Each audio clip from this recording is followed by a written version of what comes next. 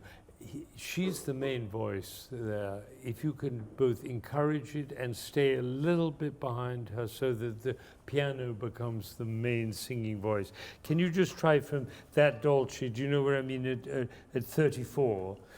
Just listen once to her playing, just from that place, Dina, and as if, right.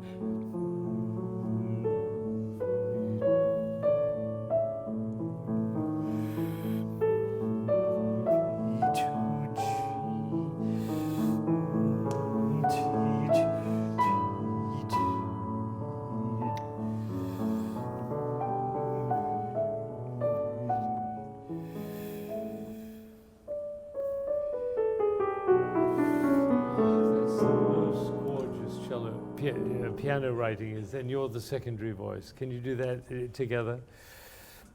Could I see? You put it from here. So, you're right.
Well done.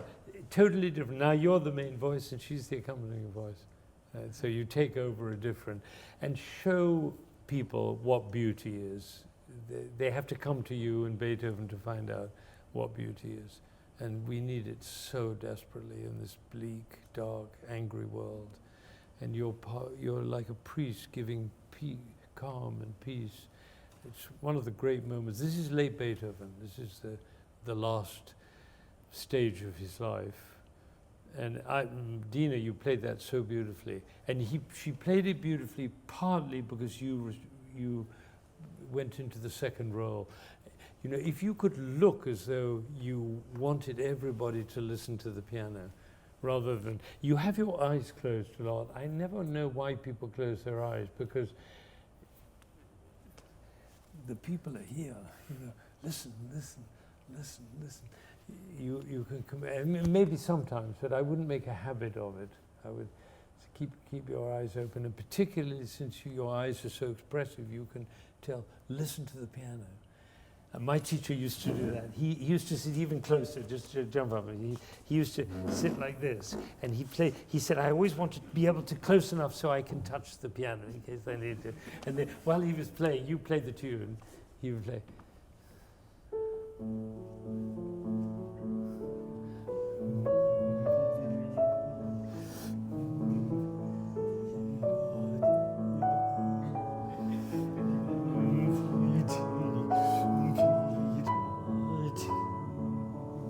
Could you do that? Come close.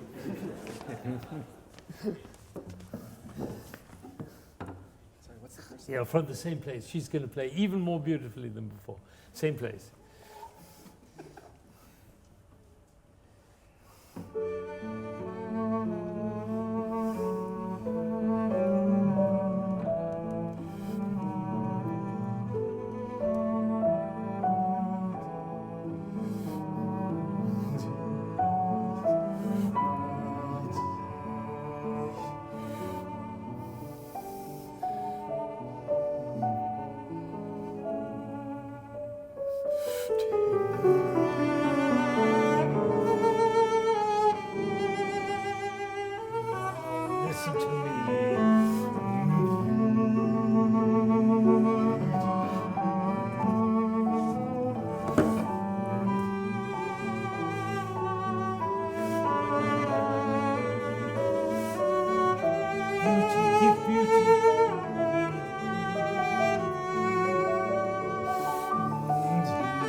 suggest something there. You start soft and get softer. Beautiful. Do the chords, and like far, far away, so we almost can't hear.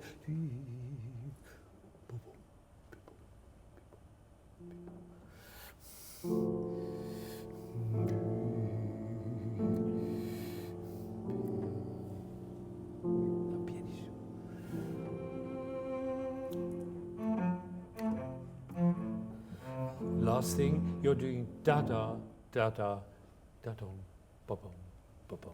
Once again.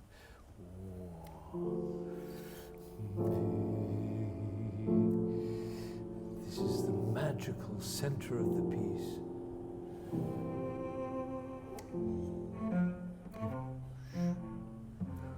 Yeah. All the musicians listen. When you have a dotted rhythm and you take time, the little note goes with the next note, not da da da da da da da da, but da da da da da da da da. Always keep those together. Beautiful. Once again, keep that. Otherwise, one.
Bravo, bravo, bravo.